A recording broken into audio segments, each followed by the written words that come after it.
시청자 여러분, JTBC 뉴스룸을 시작하겠습니다. 윤석열 전 대통령이 다시 체포되느냐 마느냐. 조은석 내란 특검이 청구한 체포영장이 떨어질지 말지가 이르면 오늘 밤 결정됩니다. 이번에 체포영장이 발부되면 윤 전 대통령으로선 피할 길이 없습니다. 전직이 된 만큼 요새 같았던 이 관저도 사병처럼 부릴 경호처 경호관들도 없기 때문입니다. 그래서 이제껏 경찰 소환에 불응해온 윤 전 대통령 측은 특검 조사엔 응하려고 했는데 특검이 안 부른 거라며 뒤늦게 체포 무용론을 펴고 있습니다.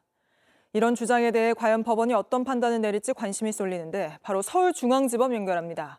자, 김태형 기자, 윤 전 대통령 체포영장 심사는 아직 진행 중인 겁니까? 심사는 현재 한창 진행 중인 것으로 보입니다. 체포영장 심사는 구속영장과 달리 밀행성 문제, 즉 비공개로 진행되어야 한다는 원칙 때문에 피의자 신문 절차도 하지 않고 발부 여부도 따로 공개가 되지 않습니다. 체포영장은 피의자가 소환에 응하지 않을 경우 강제로 구인하는 절차가 중요하기 때문입니다. 다만 내란을 수사하는 조은석 특검은 체포영장이 발부되는 대로 언론에 알리겠다고 말했습니다. 윤 전 대통령 측이 특검의 체포영장이 위법하다는 의견서를 법원에 냈다면서요. 그건 어떤 논리입니까? 윤석열 전 대통령 변호인단은 오늘 오전 내란 특검의 체포영장이 위법하다는 내용의 의견서를 법원에 제출했습니다. 피의자의 방어권과 인권을 심각하게 침해하는 행위라며 절차적 정당성이 없다고 주장했습니다.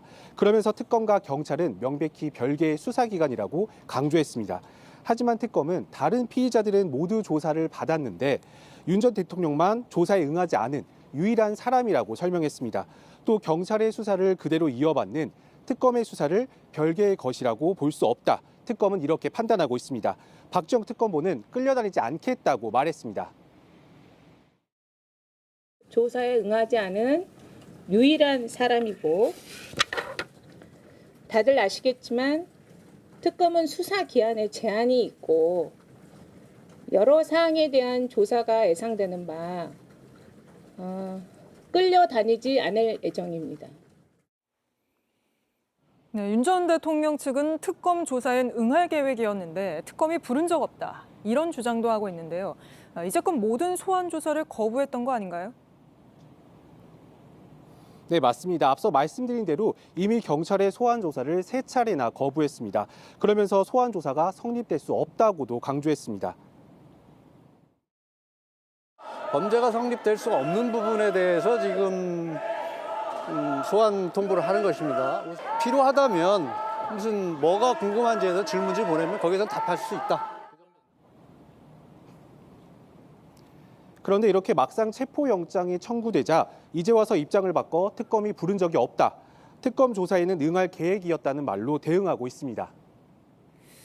네, 이르면 오늘 밤 체포영장 발부 여부가 나올 텐데 만약에 발부된다면 집행은 바로 하는 겁니까? 아니면 해가 뜰 때까지 기다리는 겁니까? 이르면 오늘 법원이 체포영장 발부 여부를 결정할 것으로 보입니다. 체포영장이 발부되면 경찰과 협의해 바로 준비에 들어갑니다. 곧바로 집행할지, 다만 시간을 두고 집행할지는 알 수 없지만 특검이 윤 전 대통령에 대한 조사 의지가 뚜렷한 만큼 시간을 오래 끌지는 않을 것으로 보입니다. 지금까지 서울중앙지법에서 JTBC 김태형입니다. JTBC 뉴스를 시청해 주셔서 고맙습니다. 저희는 저녁 6시 30분 뉴스룸에서 뵙겠습니다.